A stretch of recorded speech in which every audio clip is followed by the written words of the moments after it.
Hello, I'm Kathleen Peddicord. Welcome to the Retired Overseas podcast. Today I'm speaking with nurse practitioner Kelly Demele. Kelly has reinvented her life in Cayo, Belize. She is not quite retired, but living her dream life while still practicing telemedicine. Welcome, Kelly. Thank you very much for taking time to speak with us today. You have a great story and you have retired to one of my favorite places in the world. I know Cayo pretty well. I know Carmelita well.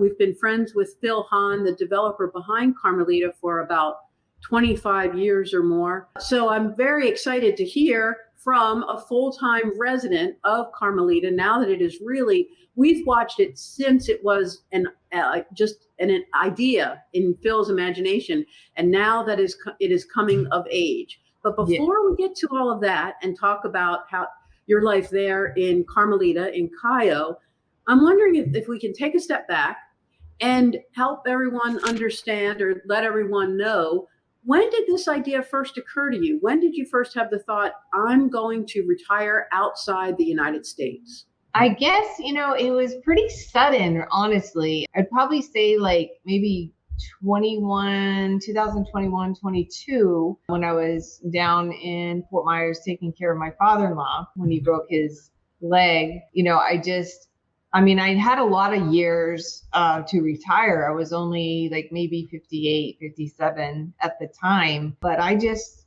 knew and wanted to go and retire somewhere else. And I started looking at different, countries, and I kind of wanted Central America because it was close to Florida, where my daughter and two grandsons live. But it was early. It was just all kind of a sudden, thing. And getting down here was even more sudden when I finally dropped the ball and said, I'm going.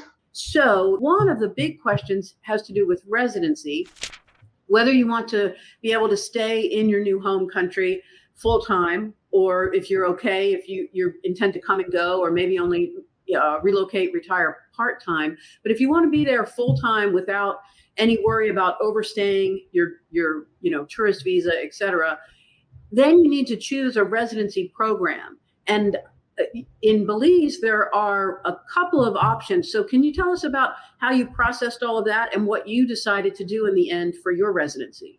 Yes, there's a QRP residency, which is what I went for, just based on my age. And I needed to be able to come and go back and forth to the States at my leisure. And, if you apply for residency, you're kind of in that first year that you apply, you're kind of locked here for a full year. You only have 2 weeks out of the whole year that you can leave for any reason to do that. Because job, I do have to go to the States that I work out of and, see some of my patients. And that requires me to leave, more often than not. And so I could not, even think about, doing that program. So I went to QRP, and, there's pros and cons to both, but getting your passport stamped every month or every, 2 months to extend a visa, the cost of that is, it's kind of like paying rent. You're paying for what? You're paying to stay. So the QRP program is like, I'm a resident, but I can come and go as I please, and I don't have to worry about getting a stamp on my passport. Their requirement is, to deposit money into their banks. Exactly. So to qualify for the QRP, the Qualified Retiree Program, you need to show a minimum income of, I believe it's $2,000 US dollars. $2,000 US per month. Or you can do it all in one lump sum, or you can do it, you don't have to do it monthly. You can do it, quarterly, or, semi-annually, or you can do it in one lump sum. But, okay, and that's a big advantage because not every country allows that flexibility. But you can simply deposit 24,000 US dollars in your Belize bank account, and that qualifies you for the year. And then that's an annual requirement. And it's only $50 per year to renew. Okay. unless you don't get a card, which I haven't received a card for 2 years. So last year I didn't pay anything to renew. So it's kind of one of the stipulations. If they don't give you a card, you get free renewal. So, and then there are no restrictions on your coming and going, no requirement for No in-country restrictions time. at all. You can come and go as you want. And if you don't get a card, you get a letter. They just give you a, QRP letter that says, she's a QRP member and, when it expires and, all of that. So, but yeah, that was the big factor for me using that method, but also bringing stuff down. There's no taxes, duty, import fees. That's great. As a QRP retiree, you have duty exemptions on bringing in your household. Everything. Yeah, no taxes, duties, import fees at all. It's 100%. Okay, so lots more of those kinds of, as I put them in the broad category of administrative issues and to-dos that you need to address. And for me, that's kind of the least fun part of the whole thing. Those things have to be addressed, and each is a process, and you want help and guidance, and we're going to talk about a lot more of those things with you to get your feedback on your experience and the wisdom you can share now. But before we dive too deep into all the administration, let's talk about the fun part of it. The fun part of it is you're living in Belize now. You're in Cayo, Belize. So what does your life in Cayo, Belize look like? What is your life now? And I guess maybe to cut to the chase, is your life in Cayo what you expected it to be, as great as you expected? Are you disappointed, or how is it playing out? No, it is. It is exactly, how I, envisioned it. I wanted to go someplace that was, just, quiet and, no, noise pollution, air pollution, light pollution, anything like that. It's very slow pace, very low key. Just, you get up in the morning and, you just go about your day, and, it's just, I can't, it's just amazing. It's just so relaxed. I have never been so relaxed and like de-stressed in my entire life. And I'm still working, but I'm still working pretty much full time, but it's not like I'm working. You made the move on your own as a single woman with your dog, Baxter. And did that present any specific challenges? I know we hear every day from women who say, this is all great. This sounds like, it could be my dream come true to retire somewhere where my retirement nest egg will go much further, where I can shape the life I want, reinvent myself. And all of that is very possible, as you're experiencing. But I'm a woman on my own in my 50s or my 60s or my 70s. Could I really do this? Is that realistic? It is realistic. It's not as difficult as, what people make it out to be. It depends on like how much stuff do you want to bring down? Most people, if they have a vehicle, they'll just pack it to the brim, hire someone to drive it through, and come down with just the bare minimum.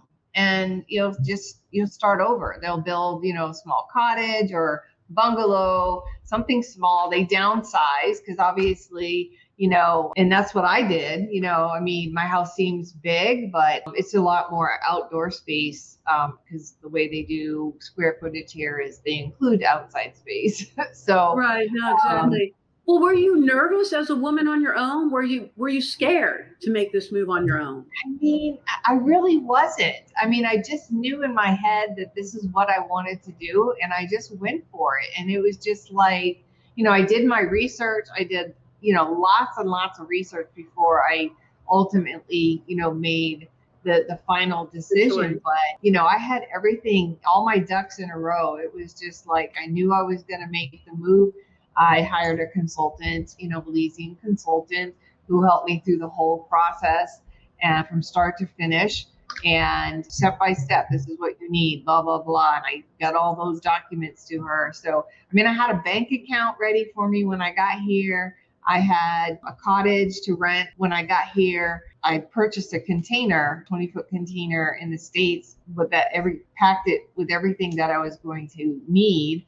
And it stayed in that container until my house was finished. And that was it. I mean, it was so easy. So what is your thinking at this point, now that you've been living in Carmelita for a little more than a year, I think a year and a few months? What do you think about self-sufficient living? Has it been challenging in any way? I love it because I don't have to pay a water bill. I don't have to pay an electric bill. I don't have to pay, a mortgage.